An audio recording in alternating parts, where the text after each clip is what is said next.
महाराष्ट्र से पत्र आया है, नांदेड़ से।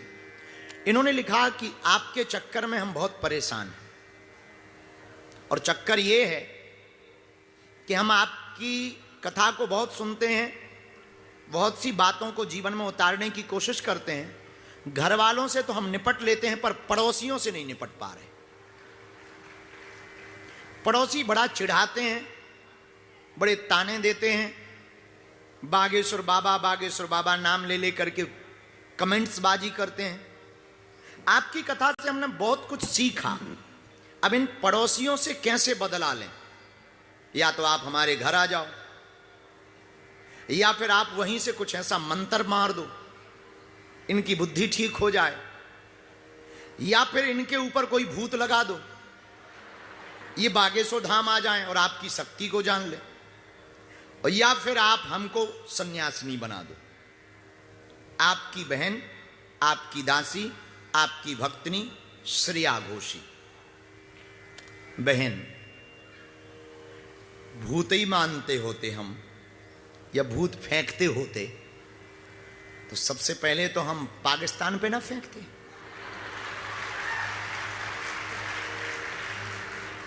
झंझट खत्म हो जाता। तो हमारे पास ऐसा कोई मंत्र नहीं है कि हम भूत फेंक सकें। हाँ, एक मंत्र है, हम भूत उतार सकते हैं हनुमान जी के नाम से। भूत पिशाच निकट नहीं आवे, महावीर जब। फिर आपने लिखा कि आपके चक्कर में, ये बताओ हमने अपने चक्कर के लिए तुम्हें कहा कब था कि तुम ये झंझट पालो, हमारी कथा सुनो? ये झंझट के लिए किसने कहा था? क्यों सुन रही हो? मोबाइल तुम्हारे हाथ में, ब्लॉक कर दो। टीवी का रिमोट हाथ में, टीवी ब्लॉक कर दो। लेकिन आपने कहा कि पड़ोसी ताने बढ़ा देते। गजब हो। मीराबाई ताने तो ठीक है, जहर पी गई, और तुम पड़ोसी के ताने नहीं सुन पा रही हो, भक्त नहीं बनी पड़ी हो। मीरा ने जहर पिया, इसका मतलब यह नहीं है कि तुम सेल्पास की गोली खाओ।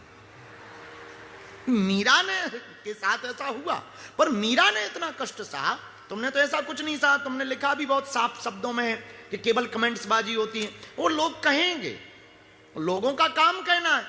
और याद रखो, तुम उनसे बदला लेने के लिए कोई भी पत्र मत लिखो, ना परेशान हो। तुमने पत्र लिख दिया ठीक है, पर हम तुमसे प्रार्थना करें, मेरी बहन श्रेया, तुम उनसे बदला लेने के लिए मत जियो। जीना ही है, उनको बदलने के लिए जियो। वो आदमी मुझे बिल्कुल भी प्रिय नहीं है जो बदला लेने की बात करे।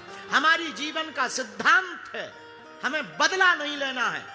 हमें अपने करियर को और अपने जीवन को इतना व्यवस्थित बनाना है, उसको बदलना है। जो बदल डालने में फायदा है, तो बदला लेने में फायदा नहीं। दुश्मन को खत्म करने का एक सूत्र है, उसको अपना मित्र बना लो। शत्रु को खत्म करना चाहते हो, उसको अपना मित्र बनाओ। तो तुमने पूछा कि कैसे बदलें? नहीं बदल सकते वो, और मत परेशान होना तुम, और कोई जादू मंत्र भी काम नहीं करेगा।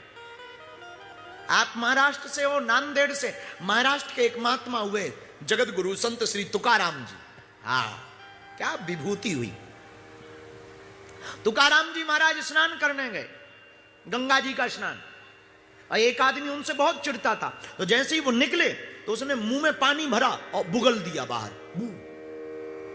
छींटा गिर गए महात्मा के ऊपर। वो तुरंत गंगा जी फिर स्नान करने। इसको तो मजा आने लगा। इसने फिर मुंह में पानी भरा, फिर बुगल दिया, कुल्ला कर दिया। महात्मा फिर मुस्कुराए, फिर गंगा जी गए। पूरे दिन यही चलता रहा।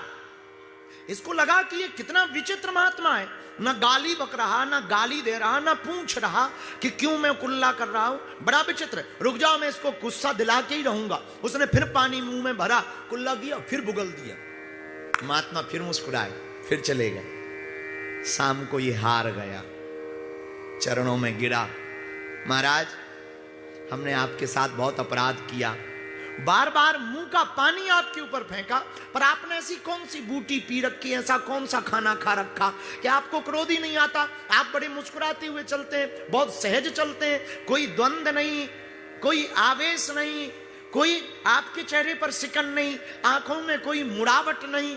आखिर आपने ऐसा क्या पा रखा है, ऐसा क्या पी रखा है कि मेरी इतनी धृष्टता को भी मुस्कुरा करके स्वीकार किया।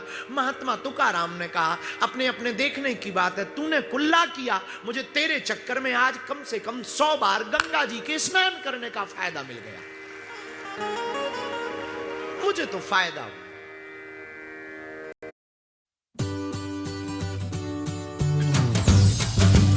आपने पूछा कि क्या करना चाहिए पड़ोसी के लिए?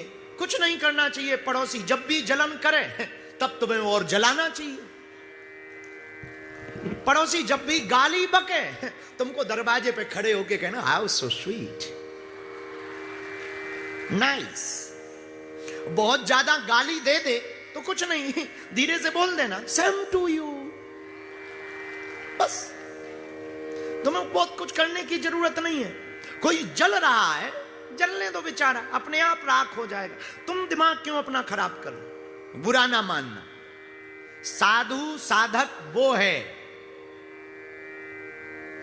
जो ना तो मंडन में पड़ता है, ना खंडन में पड़ता है, ना निंदा से घबराता है, ना स्तुति से प्रसन्न होता है। साधु तो समवस्था का नाम, सम्यक जीवन। साधु का जीवन बहुत सम होता है। वो ना तो निंदा से क्रोध करता, न स्तुति से प्रसन्न होता। वो तो अपनी चाल चलता। हाथी को देखो, गांव में हाथी आता है, तुम्हारे यहां भी आता होगा, हमारे यहां तो आता था। हाथी आते तो हाथी के सामने सब पूरे गांव के लोग हाथ जोड़ के खड़े हो, हे गणेश महाराज जय हो। जितने गांव के लोग हाथ जोड़ के खड़े होते उतने ही गांव भर के कुत्ते पीछे लग जाते हाथी के। जितने लोग हाथ जोड़ते उतने ही गांव भर के कुत्ते हाथी के पीछे भाऊ भाऊ भाऊ भाऊ। लेकिन हाथी की आदत देखना, ना वो हाथ जोड़ने वालों के पास रुकता है, ना कुत्ते भौंकने वालों के पीछे पड़ता है, अपनी चाल में चला जाता है। इसलिए तो उसे गणेश मान करके पूजा जाता है। ना वो स्तुति में फंसता है, ना वो निंदा में फंसता है। और श्रेया आपने पूछा कि क्या करें? कुछ मत करो, एक दिया जलाओ, भगवान को धन्यवाद दो, कम से कम पड़ोसी बढ़िया दिया। ऐसा पड़ोसी दिया कि जो और कह रहा है कि और भक्ति कर। तो अगर तुम्हारी कोई निंदा करे, तुम्हारी कोई मजाक बनाए भक्ति की, तो तुम्हें घबराना नहीं चाहिए। और इसलिए नहीं घबराना चाहिए कि अगर तुम इतनी छोटी बात पर डिग जाओगी तो आगे तो और परीक्षाएं होंगी। वो तो भगवान की बड़ी कृपा है कि तुम्हारी घर में परीक्षा नहीं हो रही, पड़ोसी तुमसे ताने दे रहे हैं। मीरा का तो पति ही खतरनाक था। मीरा के तो माता पिता विचित्र थे। मीरा का तो ससुराल पक्ष विचित्र था। तुम्हारे साथ तो बहुत अच्छा है कि पड़ोसी है। मीरा के घर में ही जिनके साथ 24 घंटे रहती थी वो खतरनाक थे। फिर भी मीरा ने गोविंद की स्तुति नहीं छोड़ी, गोविंद की भक्ति नहीं छोड़ी। मीरा ने डिगी नहीं। मीरा अडिग रही। मीरा ना खंडन में पड़ी ना मंडन में पड़ी, दोनों में मुस्कुराती रही।